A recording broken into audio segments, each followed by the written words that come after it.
मैं तो आंखें देख के ही बतला दूंगा, तुम में से किस किस ने दरिया देखा है।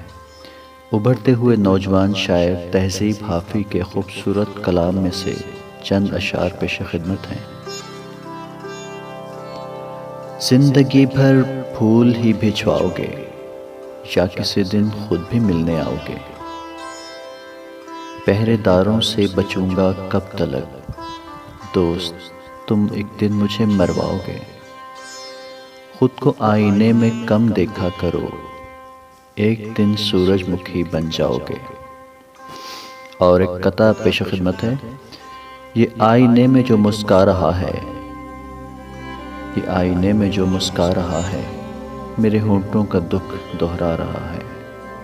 मेरी मर्जी मैं इस पर जो लुटाऊं, मेरी मर्जी मैं इस पर जो लुटाऊं, तुम्हारी जेब से क्या जा रहा है।